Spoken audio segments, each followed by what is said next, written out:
Hallo und herzlich willkommen auf dem Permakulturkanal. Ich habe eine Idee und ein neues Projekt.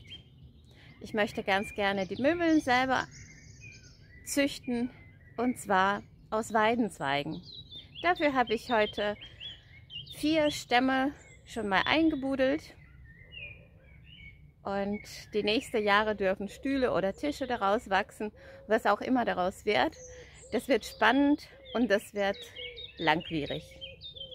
Außerdem möchte ich einen Baum zeigen und einen ganz besonderen Baum, Lorbeerbaum. Letzte 10 Jahre ist bei uns ein Lorbeerbäumchen gewachsen und wir haben wahnsinnig viel Ernte und ich habe mich immer wieder informiert, was kann man daraus machen aus Lorbeerblätter, und es sind ein paar Ideen entstanden. Also außer Gewürz ist auch noch einiges mit Lorbeerblätter zu machen. Also komm gerne mit.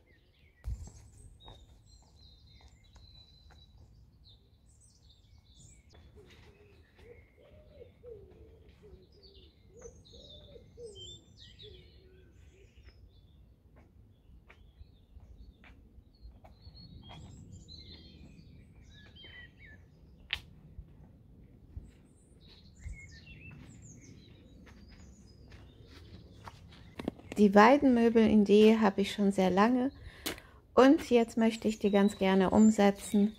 Nicht weit von dem Garten entfernt wurde ein alter Weidenbaum gefällt, ist beim Sturm umgefallen dieses Jahr und die Zweige treiben so intensiv aus, dass ich dachte, also das muss ich unbedingt ausprobieren.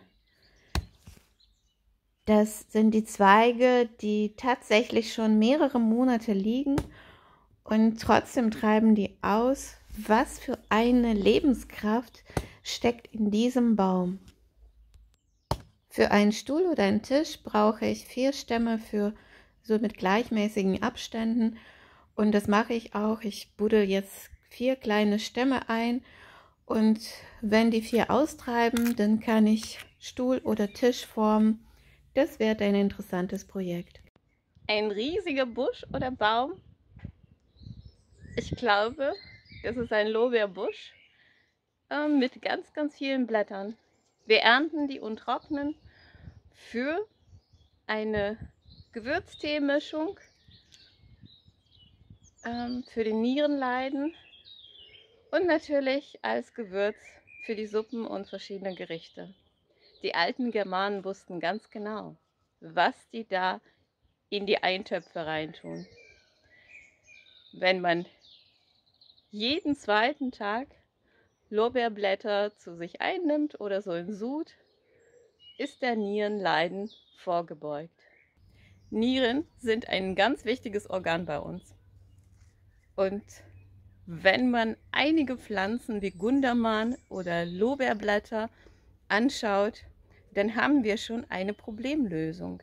Gegen Nierensteine, entzündungshemmend wirkt das alles. Und der Gundermann, interessanterweise, wächst unter dem Lorbeerbusch.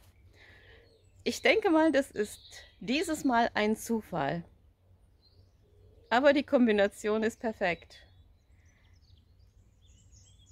Man kann natürlich den ganzen Jahr, also der Busch bleibt das ganze Jahr grün.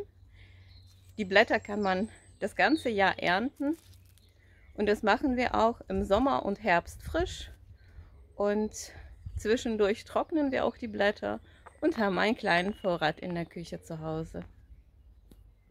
Der Duft ist sehr angenehm und intensiv und jedes Mal, wenn ich die Lorbeerblätter sammle, muss ich da dran schnuppern. Die Brennnesseljauche habe ich ja beinahe vergessen und zu Anfang der Saison setze ich einen kleinen Eimer an, das reicht für die Starkzehrer Düngung und 1:10 mit Wasser verdünnt. In 2 Wochen werde ich passend auch dann die Tomaten oder andere Pflanzen im Garten gießen. Da reicht erstmal ein kleiner Eimer. Im Verlauf des Jahres werde ich dann die größere Touren Jauche ansetzen und dann viele Pflanzen mit Nährstoffen versorgen. Die Pflanzenjauchen sind eine gute Alternative zu Mistdüngen, und da wir keine Tiere haben, setze ich sehr viel Pflanzenjauche an, mit Wasser übergossen, nach 2 Wochen vor sich hingären, wird dann die Jauche fertig sein. Die hintersten Ecken sind natürlich immer die hässlichsten. So ist es mit unserer Wassertonne. Dazu kommen wir nicht. Das ist eine Gerümpelecke. Das muss es aber nicht sein.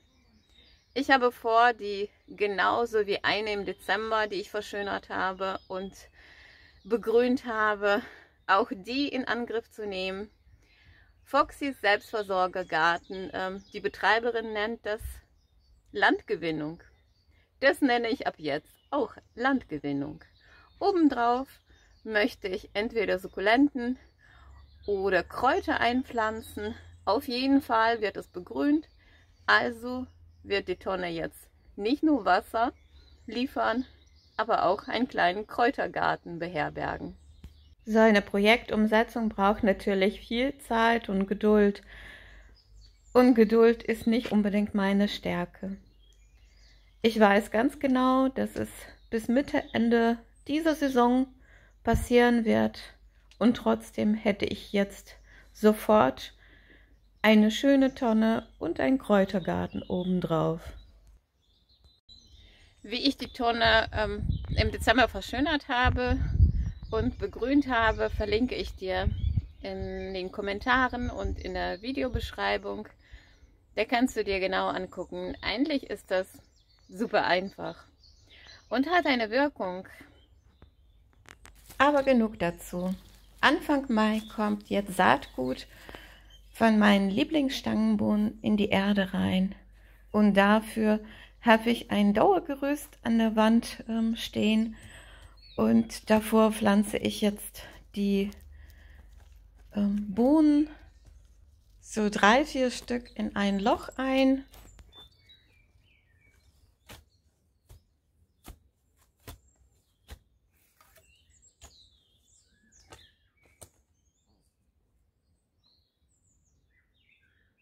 Zum ersten Mal möchte ich dieses Jahr auch die Terrassenwand begrünen mit den Bohnen. Eigentlich sind da Weinreben geplant, aber dieses Jahr waren wir zu spät mit Stecklingen. Die muss man im Herbst machen, und so wird es dieser Herbst sein. Und ja, aber die Bohnen sind auch eine gute Lösung. Auch verschiedene Ranken möchte ich hier einpflanzen. Mal schauen, was daraus wird. Die Stangenbohnen werden zum Keimen eine Weile brauchen, aber das ist schon lange erprobt und da mache ich mir gar keine Gedanken. Letztes Jahr habe ich etwas ausprobiert, und zwar haben wir 2 Geräteschuppen auf dem Grundstück, und da habe ich meine Voranzucht auch für blühende Pflanzen oder Ranken, Sukkulenten. Außerdem habe ich jetzt Mangold, Gewürztagetes ausgepflanzt, und die dürfen auch im Freiland jetzt auf dem Dach bleiben. Das würde die Foxy von Foxys Selbstversorgergarten wieder mal die Landgewinnung nennen, und das ist es wahrscheinlich.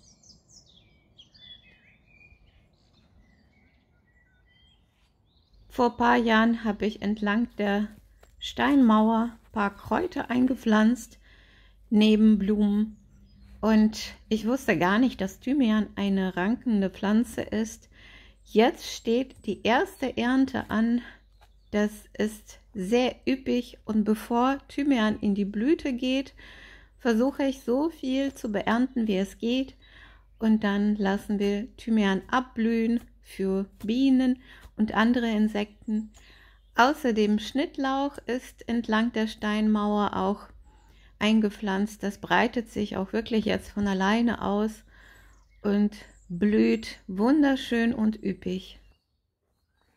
Getrocknet verwende ich Thymian für herzhafte Gerichte oder natürlich für leckere Teemischungen. Manche Experimente entstehen von alleine und so breitete sich der Winterportula, genannt auch Bostelein, auf dem Permakulturbeet von alleine aus. War sehr invasiv im Winter und wir haben tatsächlich sehr viel abgeerntet. Darunter breitet sich auch der Mangold langsam aus und es ist Zeit für Portulak zu weichen und kompostiert zu werden.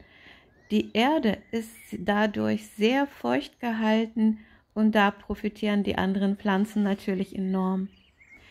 Hier pflanze ich auf dem Platz, wo letztes Jahr ein Bohnenzelt war, Mais aus.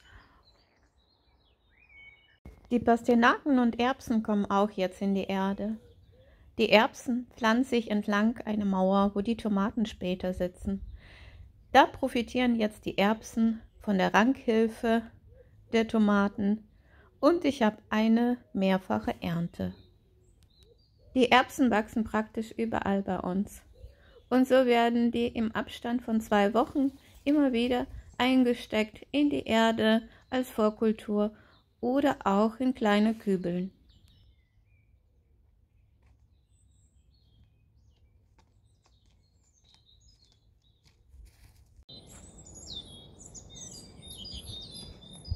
Ich erzähle immer, dass wir nicht so viel vorziehen, aber natürlich manche Pflanzen lassen sich auch so nur züchten, wenn die vorgezogen werden. Zum Beispiel die Zucchini. Die mögen wir sehr gerne und die hat einen ganz festen Platz in der Küche, also muss man die Zucchini vorziehen. Allerdings haben wir nur ein paar Pflanzen und jetzt am Anfang Mai setze ich nur ein einziges Körnchen in die Erde rein und die weiteren 6 werde ich nach und nach in die Erde setzen. Meist ist das eigene Saatgut und wird über Wintermonate trocken gelagert, gepflegt, wird die Kiste mit dem Saatgut beschriftet und es kommen immer wieder neue interessante Sachen rein, so wie Pastinakensamen. Das sind wie kleine Plättchen.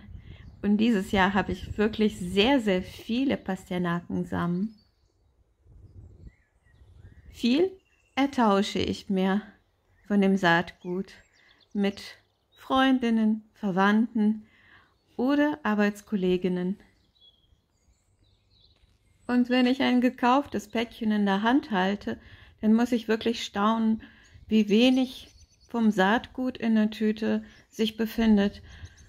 Das ist eine große Tüte mit ganz, ganz wenig Saatgut. Schade. Eigenes Saatgut gewinnen lohnt sich tatsächlich. Von einer Pflanze, so eine Dillpflanze, wäre da viel mehr Saatgut und der Aufwand ist nicht besonders groß. Nur abblühen lassen und etwas sammeln. Und am liebsten sitze ich natürlich nach getaner Arbeit unter einem Baum, unserem alten Mirabellenbaum, entlang der Steinmauer kommen jetzt des Öfteren auch Kleintiere raus. Das ist wunderschön. Und damit möchte ich schon mal mein Video beenden. Und wenn du meine Experimente weiter mitverfolgen möchtest, dann abonniere gerne den Kanal. Und für heute verabschiede ich mich und sage Tschüss und bis zum nächsten Video.